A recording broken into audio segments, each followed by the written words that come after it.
From our perspective, we want to tell the story why we actually started working on Hub. So I think WunderGraph is now, at least like 4 years old.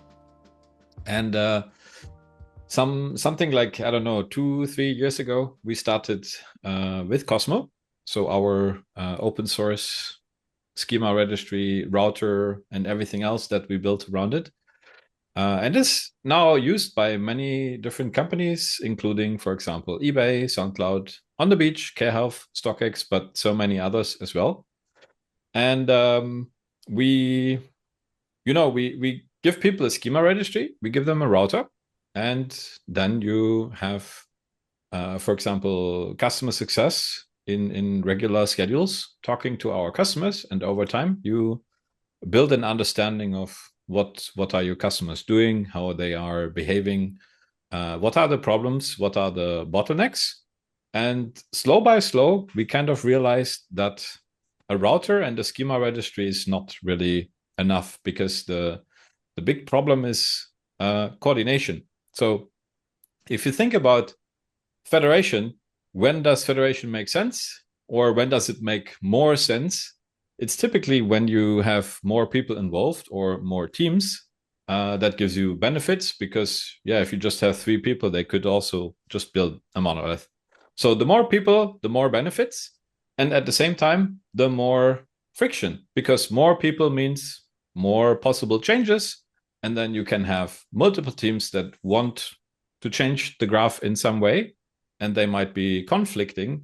And then there's a high likelihood, the more people you add, the more subgraphs you add, the more likely you have an entity that is co-owned by multiple teams. And now decision-making is a bit more complicated, because you need to know who builds and owns what. So schemas changes are then slowed down across teams. And what we also found is that the workflow people use is completely broken, and it is very, very lossy. So you have people using Slack or Jira or Confluence or Miro-boards or any such tools to communicate over schema changes. And when a schema change is done, all this information then gets thrown away into the bin, and nobody remembers. Slack, after a while, it forgets your messages like 60 or 90 days. So you talked about schema changes. 90 days later, that's just 3 months, everybody kind of forgot the knowledge why we made that change. And if you put comments on a GitHub PR and you squash it and you merge it, like who opens up pull requests from 2 years ago to understand why someone changed the schema file? And how can you even know that a schema change was, or that an entity was changed in particular pull requests? So very lossy system. And the solution quite often is that people go to the platform engineering team and ask them, hey, I want to make this and that change. How do I do it? Or some front-end developer goes to or project manager, they go to the platform team and they be like, I want to change some entities. What subgraph is actually owning that? And then, a lengthy process kicks off. So for us, the big realization after a couple of years is that federation solves composition and runtime, but for governance and coordination, there's like a huge gap, and we wanted to fix it. Why is it important? Well, we figured out that for some people, it can take days, weeks, even months to make schema changes and to coordinate. And, we all want to use AI to move extremely fast. But what if the journey from idea or from ticket to production is actually only 5% coding and 95% coordination, waiting, asynchronous communication, getting a review that is not coming because the other person is busy. And so you have AI, and the last 5%, the coding, you optimize that. You make it, instead of 1 day, you make it 1 hour. but you're still losing weeks in communication, coordination, etc. Yeah, and what we also found is that platform teams, they really become like a bottleneck. So they are like a human switchboard. And in the end, people are like, Federation is not working. We don't like Federation. And it's actually not the technology that's wrong. It's the workflow, it's the coordination. And yeah, this is what we're doing. So how do we think about this? First of all, if you think classic Federation, let's say you are a bigger company and you have 50 subgraphs. So 50 subgraphs means different teams, let's say 30 or more teams. Everybody has at least one repository, hundreds of people involved. And the problem with Federation is it is 50 repositories, everybody changing subgraphs, running checks, and then trying to figure out if it fits together. So if you think about the API as a product, what we're all doing is we change our subgraphs, then we run composition, and then the supergraph is the result. And we think this is actually backwards, because GraphQL, it was really designed for the front end. It was designed for the API consumer. So an API consumer says, I have a user type. It has ID, name, email. And besides ID, name, and email, I also want to see the avatar. So if you want to see the avatar, the very last thing you want to do is you don't want to go through 50 subgraphs and figure out which of the subgraphs provides me this entity and where could I place this field. And then you run composition, and then you get to see how the supergraph could look like. Instead, what you want is you want to take a look at this entity, add a field, then you're like, does this reflect how I want to build it? Does it allow me to query the graph in the way I want? And once you are happy about that, you can then look up through this entity who are the contributing subgraphs. You talk to the people, you ask them, where could I put this field? And then you're done.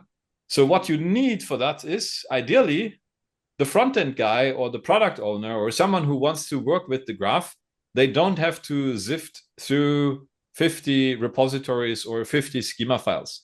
What they actually would like to do is they want to open a browser, because we want to make this user-friendly for everybody. So they open a browser, they can explore the schema, they can add new requirements, and they can add new fields or new capabilities to the graph. And then in the second step, they can figure out where to put them. So we take Federation, we take composition, we flip it 180 degrees. We build a new algorithm for that. We call this fission. And it's very simple. You have a supergraph, you make some changes, you define where should this new avatar field live, and then fission generates you the subgraph schemas. So it goes from problem to solution, and not from, yeah, we need avatar, let's put this somewhere in the subgraph, and then let's see how our schema could look like. So maybe go ahead. Just one comment. Like it's think of it like as a consumer, I need this data. I want to have this contract, but I usually don't care about the implementation details, where this data is coming from. So yeah. Yeah. And also think one step ahead. LLMs. So ideally, and this is something we're working on. This is the next step, but I love to talk about the future. But think about an LLM interacting with the graph. You tell the LLM, here's what I want to build. It looks at the graph and it figures out avatar is missing. So should the LLM now read through 50 files to figure out where to put a field? Only to add the field to the user entity, because the LLM is just the API consumer. As an API consumer, why do I have to even think about the implementation? The supergraph is the combination of 50 subgraphs. So as a consumer, why am I forced to think about the backends? I just want a new field. All right, so a lot of theory. Now we want to put this into practice. And for that, I hand it over to Monsieur Le Nithin. Okay, terrible accent, by the way. Cool.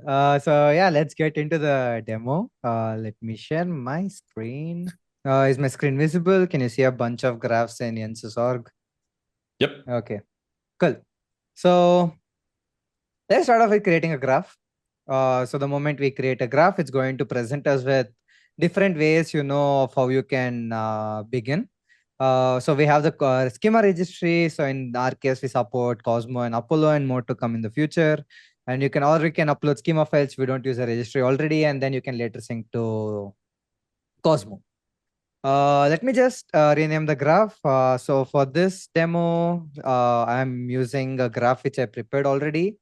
It's for an HR platform. So let me just rename it. And let me choose Cosmo. I'm already logged in. So let me choose the WunderGraph org and the HR platform graph. Cool. I'll hit save. And now what Hub is going to do is it's going to pull all the schemas from Cosmo and it's going to import them into our canvas right here. So the moment you import something into the canvas, you can see at the top that I'm now a graph admin. We'll get into the governance aspects later, but just remember that, yeah, I'm an administrator for this graph. Second, what you can do is you can now start exploring the schema. You can see that now we have the query object right here. And then let's say we want to search for the user field. And when we want to see more about this particular type that it returns, we can view all the fields under that type. And we can now want to see which subgraph is actually contributing towards this particular type. Right. So I'm going to click on this. The moment I do this, you can see that now you can visualize the relationships between each subgraph and how they're contributing towards the supergraph and where each field is coming from and whatnot. So this is basically how you would explore the graph. And what next we would do is obviously try to make changes, right? So let's say we have a new use case and we want to introduce new the front end needs some more information to display something, etc. So what normally you would do is you will want to not modify anything on the main branch. So we work with branches. So what we are going to do is, hey, we are going to create a fork of this branch and we are going to make changes over there. And yeah, let's just do that. So let's say I have a use case where I need to introduce a new page where we look at the bonuses of every employee, right? Since we are an HR platform. So what I'm going to do is I'm just going to create a branch called bonus. And you can see Jens hopping in over there. If you had a glance. Yeah, there you go. So yeah, so you can think of this as like a Figma or Miro, but for your APIs. And everything that everyone does within this canvas is synced in real time. Conflicts are resolved. And yeah, at the end of the day, you have an API that you would like. Anyways, so what I'm going to do is I'm going to reset the canvas now. And what I'm going to do now is I'm going to create a new UI mock. So whenever you start with a use case, a designer, okay, now we have two people on the canvas. Perfect. So let's say I have a new use case where I have a new screen made by a designer, right? So what the designer can do is they can come here and they can upload the mockup that they created. Now imagine if you can even pull this from Figma or whatnot, etc. Right. So the moment we have a UI mockup on the canvas over here, so let's say now I take on the role of a front-end engineer. So as a front-end engineer, I'm going to be like, hey, so this is the part of the UI for what I want to build. So I'm going to select that portion. So the moment I do that, you can see that we now have this operation builder. So we have this workflow where we call this the dream query workflow, where we don't want you to think about the schema in the beginning itself. We want you to think about how you can structure the data, what data you need to query, and then the schema would eventually take shape automatically, right? So in this case, let's construct a dream schema, dream query for this particular UI. So I need the full name, phone number, compensation, and bonus, right? So let me start writing it. So let's say, so we do already have a query for users. So let's say, let me grab the ID. Let me grab the full name. Okay. And then we can grab the phone number and then total compensation maybe. And then finally the bonus, right? So now the moment I type in the bonus, you can see that we have a prompt telling me to auto create some missing schema elements, right? So now that we have a dream query and the structure of the data that we want for the UI, we can kind of create whatever is missing. So in our case, so I'm going to click on this button, and the moment I do that, you can see that a new bonus type is created. In this case, we just default to string. Maybe in the future, with the power of LLMs, we can actually infer the correct type of it, but changing it is pretty simple. So I'm just going to change it to float. Perfect. So let's say now I have the UI, I have the dream query. I saw that something was missing. I just added it, and now it's part of the schema. If I go to the schema over here, and if I go to the supergraph, you can see that it has been added. But you can see none of the subgraphs have actually changed, right? As a front-end engineer, I do not want to care about where the data is coming from. Someone else in the organization will have more context about it. So let's say each type over here has ownership. So this is what we called as governance. In our case, let's say I add Jens as the owner of this entity, and Jens would have a better idea of, about what subgraphs would actually make sense to have this field upon. So Jens, what do you think is the best place to put this particular field in? So I need to take a look. So you just saw me showing all the subgraphs that contribute to the user entity. At the top, you can see it is HR. Then we have the payroll service, and then you have the user subgraph. If you look at the payroll subgraph, we're already contributing benefits, salary, and total compensation. So that makes sense to add the field there. So what I can do is I can click this red button on this field, and then I select payroll subgraph. And that's it. Perfect. So in this case, Jens made a decision to, put this in the payroll subgraph. And what you can do is you can also, comment on each element over here and, start a discussion and, ensure that it is in line. So in my case, I can just ping Dustin, hey, Jens, put this over here. Does this make sense? So you can, start discussions over here. And what Dustin could do is they can, okay. So it seems like both of us had the same idea. So what you can do is you can kind of start a discussion around this type, and, you can pull in people who have more context. Maybe there might be something that was changed recently, and Dustin would also have would have something to pitch in, right? So you can do it that way as well. So the next thing what we are going to do is, now that we have assigned a graph, you can see that bonus was assigned to this particular subgraph. And if you're familiar with how developers work, and if you're familiar with Git, the next thing you would do is create a pull request, right? So we have a similar concept over here. It's called as a proposal. So I can go to the proposal over here. I'll hit create. So in my case, I'm going to select a collection. This is just to visualize if any schema changes that we make are going to affect the queries that we have. I'm going to demonstrate, give a quick glance of it really soon. But as you can see here, we run schema checks. So we run linting, we see if it composes properly, if it has breaking changes and whatnot. And if you paid attention before, Jens mentioned something about fission, right? So ideally, what we are aiming for is with fission is that any change that you make to the supergraph is always going to end up in a state which is going to compose, right? So that is the goal of fission and the goal of going from the top to the bottom. So you start with the supergraph, then you can delegate whatever changes to particular subgraphs, and then you can see if that's going to affect any operations and whatnot. So you can see here reviewers are automatically assigned. Yeah, Dustin.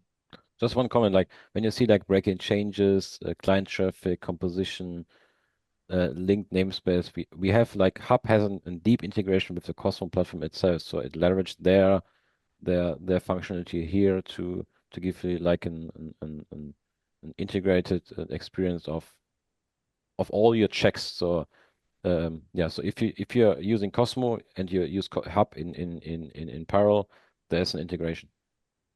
Yep. And Nithin, you can see all the question for you. discussions that take place. Yeah. I can put comments on GitHub threads, right? Or on GitHub Yes. code changes. Why do I need this? Why not just use GitHub? Right. So the problem with GitHub is it's not evident who actually owns what parts of the schema, right? The second thing is it's not easy for all information to live in one place. The thing we are solving with Hub right now is, so we want to keep a track of who introduced those changes, who approved those changes, and eventually, we want to be able to tell, hey, why was this change made and all of that. And all these discussions need to be in a place where you're actually designing those schemas. And GitHub is a place where you look at these large schema files, and then it's difficult for you to, map in a way like, okay, so I'm having discussions on this subgraph. Is this going to affect any other subgraph or not? How do I pull in people from another subgraph into this particular context? How is it going to compose with the supergraph? There are so many questions which are left unanswered unless you actually have a tool that does it for you. So yeah, that's one reason why we want to have discussions over here and not just on GitHub. I would add one thing, or maybe two. On GitHub, you cannot have a discussion on the supergraph. So let's say you're a front-end dev, you want to add bonus, and you don't know which of the 50 subgraphs to put something on. So how will you start the discussion? That's not really something you can just do. So that is one part. And the second part is, in classic federation, everything is driven by a subgraph. So to have a discussion, you need to change a subgraph. But you're a front-end developer. You can't change a subgraph. So the discussion can't happen. So what typically happens is people somehow copy the schema into a Miro board and put a post-it on it. But the Miro board doesn't know who owns an entity. So this entire flow just doesn't work.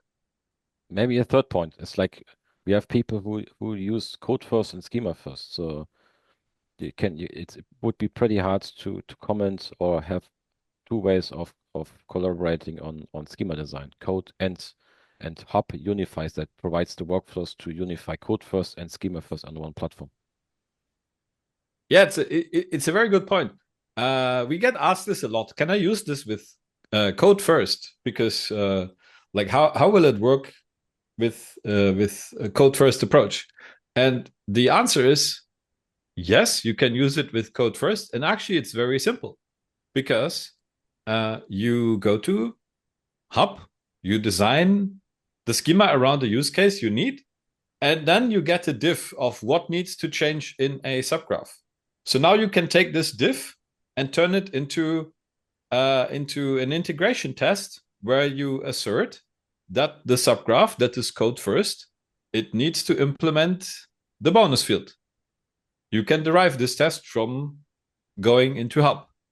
And Nithin can also show how you can synchronize the schema from Hub into your code first repository. And then you implement the field, your test goes green. So you have a red-green test scenario. And so code first, schema first, both approaches work very well. The most important thing is, imagine your entire org is code first, which is totally fine.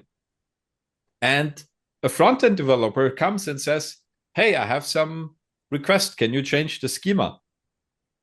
Do you want to change code just to draw how the schema could look like?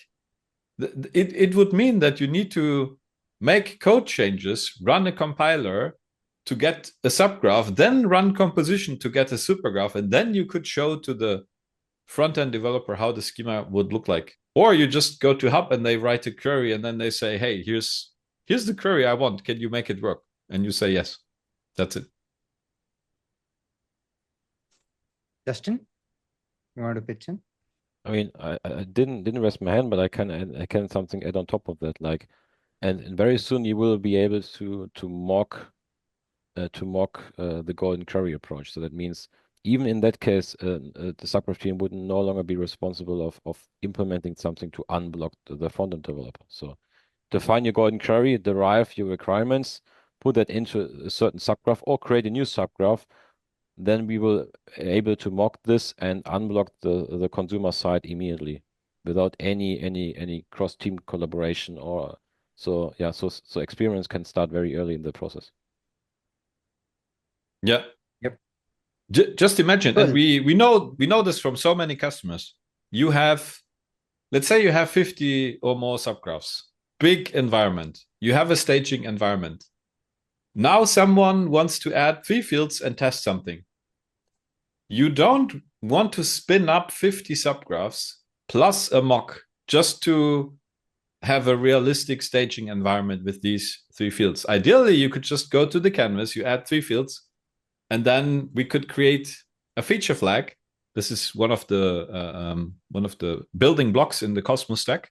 You can create a feature flag, and with this feature flag, we can then mock the 3 fields. And yeah, this is what we're also currently working on. That you have a path where you can go from canvas to mock in an instant. Yep. So just to showcase what Fission can actually do, let's take a very simple use case. Let me just undo. Okay, let me remove this field from payroll, right? So now let's say bonus is very complex. Like if you see Dustin's thing that we need to discuss about it, and Dustin told me that, hey, bonus needs to be its own new service, no, its own new subgraph, right? So now what I'm going to do is, okay, let me undo the change. Let me, remove it from the previous one. And what I'm going to do is, instead of assigning it to an existing subgraph, I'm going to create a new subgraph, right? And let's just call the new subgraph as bonus as well. Now you can see that a new subgraph is created. And if I go to the schemas over here, and if I go to the bonus, you can see that we automatically imported the user entity. We automatically created a key, and we told that ID needs to be a key field, right? So you didn't have to worry about manually, assigning something as key. And in the future, I mean, they're not in the future right now. We also have a lot of things in place, as in like, if you assign the same field to multiple subgraphs, we automatically add shareable directive and things like that. So, Fission kind of takes care of these complexities. So you don't really have to, and the only buttons you need to be clicking are where particular data needs to come from. And Fission takes care of the rest. So that's a very small showcase on what Fission can do right now. And yeah, I think that kind of covers up the core aspects of Hub. So we have many more things. So you can come here and you can configure Git as well. And, I can select the repositories where each subgraph lives in. And that way there is a sync between GitHub as well as, or GitLab, or as well as Hub. So changes you make there are automatically synced here as well. And if you create a pull request on GitHub, you automatically create a proposal on Hub. So you can visualize whatever changes that you have made. So that's also the two-way sync that we were talking about, and schema first approach, code first approach, and whatnot. So yeah, that kind of ties into a lot of those things. So do we have a bit more time to showcase one more thing, or? I think we're already running over, but we can just Yeah. do like another webinar and look more into that. Yeah, sure. Cool. So yeah, that's the core of Hub, and yeah, that's it. Awesome. Thanks. So let me go back to, so wrapping this up, what we discussed. Initially, we were talking about the coordination bottleneck and how it can be hard and lengthy process to make schema changes And we also discussed in the demo a bit like the complexity if you go code first or schema first, but independently, this whole coordination of, how do I discuss a proposal very easily? And then we were looking at Hub and how it works. And for me personally, I think one of the big steps forward is that Hub is super. It is involving everybody from product owner to front end, a developer, designer, backend, and we're taking away the complexity of how federation works, like entity keys and all these kind of things. We make it super simple, and this allows this whole process to be more inclusive and to be more transparent. The visualization, the whole purpose is that it's more inviting, that a front end designer or someone can just go on Hub and explore something and play with it. So that's what we're trying to achieve. And now we can look at the questions, and I think that's it. Let the questions rain. We have one in the Q&A section. Jens, do you see it from Sergey? Yes. So question is, do you plan to keep an open source version of the customer router? What are the major changes to the customer router you have planned to do in the future? Thank you, Sergey. Dustin, what is the plan for router, and what are the upcoming features in router? I think the first question was about open source, right? Like we are open source company, so we will always stick to open source, and it will always remain open source. So please always be welcome to contribute to OSS. The second question, that's a great one.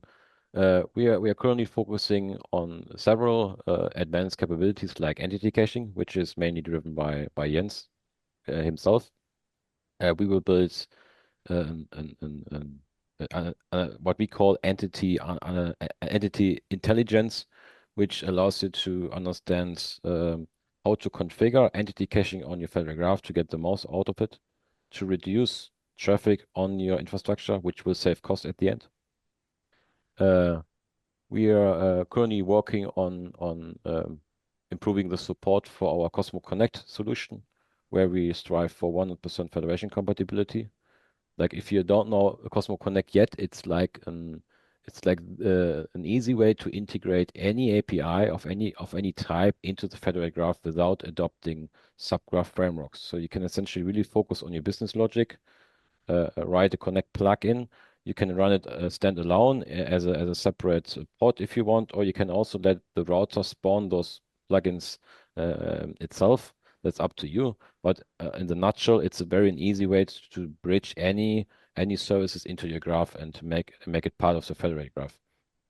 We are working on MCP authorization support to fully support the latest MCP specification. Why this is very powerful, because then means you can connect your IDP from your company and provide specific tools to based on the permission of the consumer, and we're also striving for router v1 this year, which comes with a couple of break-in changes, but also improvements, and I think that's roughly the roadmap. We just shipped support for the cost directive. We are very close to shipping massive improvements for subscription throughput. And caching is coming soon. I think that's mainly it, right? Okay. One more question we have from Mohammed. Was the UI mockup shown in the demo created in Hub, or was that imported? Nithin. Yeah. So Hub is not a UI design tool. It's an API design tool. So the UI mockup that you saw was imported. It was created on Figma, and it was imported into Hub. I think at some point you will just be able to automatically get Yeah. mocks from Figma or anything. We also want to integrate with tools like Linear or Jira so that you can bring context into the hub and simply say, like, hey, here's a Jira ticket or here's a document in Confluence. Show everything on the hub that is relevant and figure out what are missing pieces in the graph and then implement those. So the current imagine phase you of... have Go ahead. Yeah, imagine you have like a bunch of screens implemented on Figma, and you can import each of those screens, and you can have like this app that you can kind of lay out onto the hub canvas, and for each page you can create a dream query and make changes to your schema. So that's the kind of flow that we want to enable on hub and with the Figma integration. Dustin is sir. currently working on what we call internally Yoko, which is a solution that goes from prompt to query. So you put a prompt, it gives you a query, and then you can just imagine like what is the next step. You put the screenshot on the canvas. We use AI to analyze what are the UI components in the screenshot, and then we can ask Yoko to build a query for that. And Yoko can also figure out what are missing fields. So what Nithin just did with manually uploading and typing in the near future, that will be an automated process. And then you can just imagine like the next generation. Let's say you have a linear ticket and it has Figma designs attached. You import that into a canvas. We automatically detect all the screens. We put them on the canvas. We detect the queries. We detect what is missing. We make a design. And then maybe we can even figure out and propose what subgraphs could take ownership based on naming, based on information, context we have about the subgraphs. So at some point, you can literally go from a Jira ticket to a canvas with a proposal, and then the human can review, give feedback, iterate on it, improve the schema. We can automatically invite the relevant people for the discussion based on who owns which entities. Yeah, and then you can rather quickly go from requirements document to a schema governance discussion. So yeah, that's the outlook. Thank you for joining today. And I think that's it. So thanks again and hope to see you soon. Bye. Bye bye. Bye-bye.